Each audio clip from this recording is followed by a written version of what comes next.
तो मैं आपसे कह रहा था कि एक बार हम डिफाइंड बेनिफिट प्लान्स की अकाउंटिंग समझ लें, उसके बाद दोबारा आएंगे अदर लॉन्ग टर्म बेनिफिट्स को समझने में। तो अदर लॉन्ग टर्म बेनिफिट्स किस वजह से होते हैं? अदर लॉन्ग टर्म बेनिफिट्स रीमेजरमेंट्स होती है अदर लॉन्ग टर्म बेनिफिट्स की, जिन्हें हम प्रॉफिट और लॉस अकाउंट में रिकॉर्ड करते हैं। ये सर्विस कॉस्ट की वजह से बढ़ते हैं, कोई भी इंटरेस्ट इनकम या इंटरेस्ट एक्सपेंस हुआ है उसकी वजह से हम अकाउंटिंग करते हैं और रीमेजरमेंट करेंगे net defined benefit plan asset और प्लान लायबिलिटी का। अदर लॉन्ग टर्म बेनिफिट और डिफाइंड बेनिफिट प्लान की अकाउंटिंग में फ़र्क सिर्फ इतना सा ही है, अगर हमने बेनिफिट उसी तर्ज पे दे दिया है जैसे हमने डिफाइंड बेनिफिट प्लान के लिए दिया कि मैं मेरे अदर लॉन्ग टर्म बेनिफिट्स भी 1% ऑफ लास्ट ऑन सैलरी या 2% ऑफ लास्ट ऑन सैलरी के रूप में दूंगा, तो मैंने एक तरीके से अदर लॉन्ग टर्म बेनिफिट को भी डिफाइन कर दिया कि मैं जो भी इनकी लास्ट सैलरी होगी, जिस दिन ये अवार्ड अचीव करने के काबिल हो जाते हैं, उस दिन मैं किसी परसेंटेज के बेसिस पे, इनकी लास्ट ऑन सैलरी के बेसिस पे अगर कैलकुलेशन करूंगा तो उस केस में भी हमें एक्चुअली को इन्वॉल्व करना पड़ता है और एक प्लान लायबिलिटी हमारी बुक्स में आती है और प्लान एसेट भी हमें क्रिएट करना पड़ता है उस लायबिलिटी को मीट करने के लिए, इस अंदाजे पे, इस अंदेशे पे कि कितने लोग ये अदर लॉन्ग टर्म बेनिफिट का फ़ायदा उठाएंगे।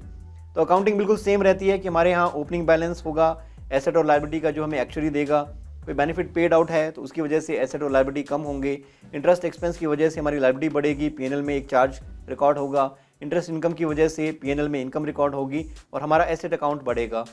करंट सर्विस कॉस्ट की वजह से अगर एम्प्लॉय ने वो साल पूरा किया है और उम्मीद है कि वो अदर लॉन्ग टर्म बेनिफिट का हकदार होगा, तो हम करंट सर्विस कॉस्ट भी चार्ज करते हैं पीएनएल में और लायबिलिटी बढ़ा देते हैं। पास सर्विस कॉस्ट है उसकी वजह से भी ये अमाउंट बढ़ जाता है पीएनएल में और लायबिलिटी में। कंट्रीब्यूशन पे किया है किसी फंड में, उसकी वजह से मेरा प्लान एसेट बढ़ता है और क्लोजिंग बैलेंसेस हमें फिर एक्चुअली देता है।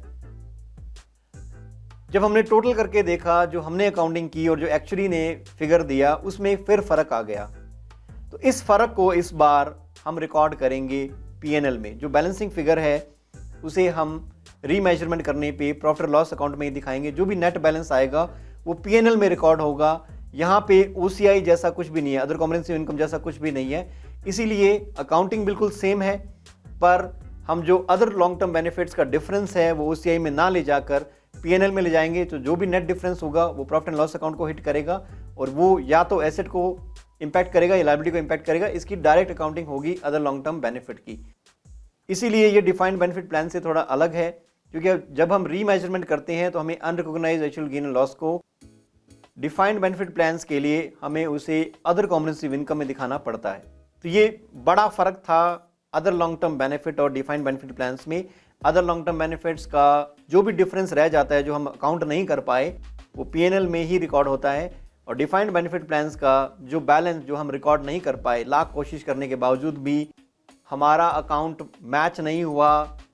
एक्चुअली के फेयर वैल्यू प्लान एसेट और प्लान लायबिलिटी से, तो इसमें डरने की कोई बात नहीं है, क्योंकि ये अमाउंट मेरे ख्याल से कोई भी एग्जैक्टली एक्चुअली प्रेडिक्ट नहीं कर सकता है। अगर ऐसा कोई कर दे तो वो महान हस्तियों की फहरिस्त में आ जाएगा, ऐसा नामुमकिन है। इसी वजह से कंसेप्ट निकल के आया कि हमें उस डिफरेंस को